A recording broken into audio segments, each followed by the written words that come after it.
So here's what I want to do. I want to ask you, I want to specifically with respect to Benghazi. In October of 2011, there was a specific request for a machine gun to defend our facility in Benghazi. And in August of 2012, just a month before the attack on our facility, a document again lists a machine gun as equipment needed and requested. Do you know who denied the request for those machine guns and why? No, sir, I do not. Who should I ask to find out?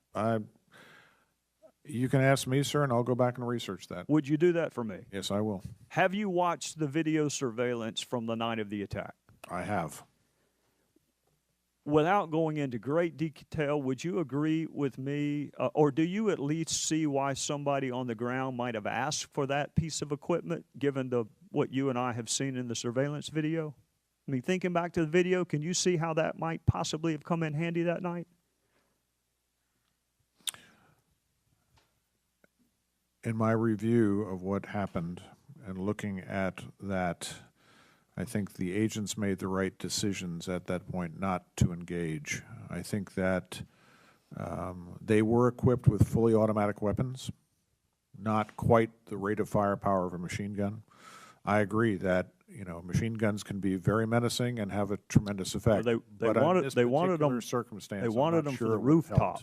They wanted them for the rooftop. Yeah. I want you to go back, if you would, and watch the video and see whether or not you conclude the same way that I concluded or not. And I appreciate if you could go back and with specificity, I want to know who reviewed that request, who denied that request, and is there an appeals process within the State Department in light of these two previous ARB recommendations that the Secretary of State should take a personal and active review, that the Secretary of State should personally review the security situation? Is there an appeals process where someone hypothetically could say, you know what, you're giving me a no, but I'm going to take this up the food chain? Does that exist? Yes. All the way up to the highest levels of the State Department? I will tell you that the one thing that the department has that very few other agency has is something called the dissent channel.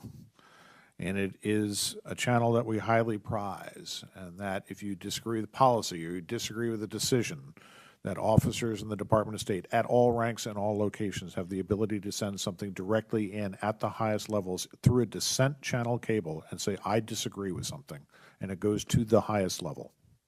But it doesn't take much to imagine him traveling from Tripoli to Benghazi with an increased security presence, does it? If there are more security folks in Tripoli and he is traveling to Benghazi, it is not that much of a stretch to surmise that some of them may have actually traveled with him. When he traveled to Benghazi in that trip, sir, he took additional RSOs with him. There were additional RSOs that could have gone as well, but they made for a grand total of how many? 5 at post. All right, and how many were there before the footprint was reduced? 3. No. How many were there before their deployment ended? I don't think there was ever more than 5 at that post, sir. In Tripoli? I'd have to go in Tripoli. I'm sorry, in Benghazi. I'm sorry. Right. I'm talking about that the ambassador would have had access to, because you and I agree the number that he had access to was reduced despite the fact that he asked for more. The military team, the SST team, had deported. Additional DS agents were put into post.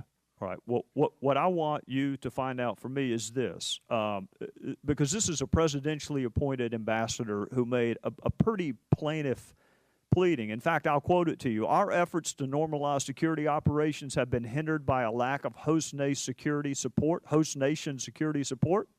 an increase in violence on foreign targets, and neither compound meets OSPP standards. Do you know who said that?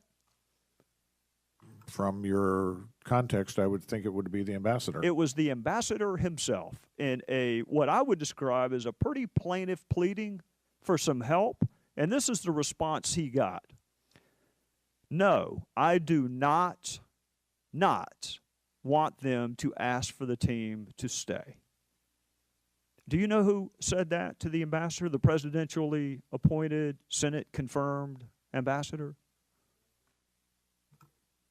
I believe he was referring to the SST, and that might have been Ambassador Kennedy. It could have been, but it was actually Charlene Lamb. And Charlene Lamb has not been, and is not likely to ever be the Secretary of State for this country. So when I see her responding to a presidentially appointed, Senate-confirmed ambassador who is making a pretty plaintive pleading for some extra help, and she says, do not make that request, I want to know whether the ambassador had the ability to go above her head and go straight to the top, and if not, why not?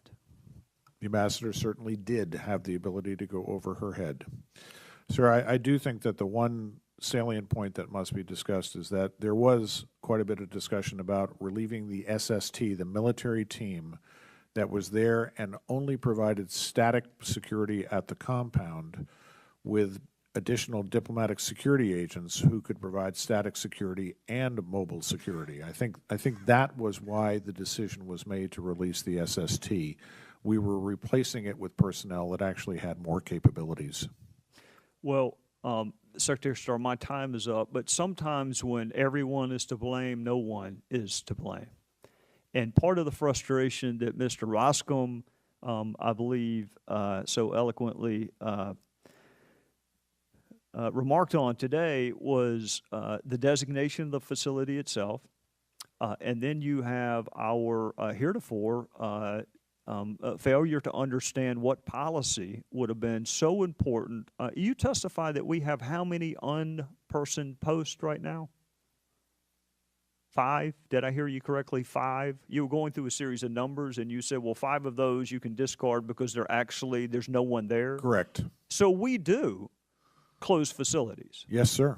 And I'm assuming that someone did the weighing and balancing in those 5 and decided, you know what, through the miracles of technology or whatever, we don't have to have a physical presence there.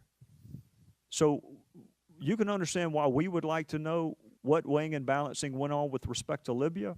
And I want to know who saw these requests for extra equipment and personnel, who denied them, and whether or not you believe, and Inspector General, you can help here too, whether or not you believe that there is a culture in the State Department where there would be any consequences for following the dissent channel. Because some companies do say, sure, I have an open door policy, but sometimes when you walk through that open door, your career takes a hit.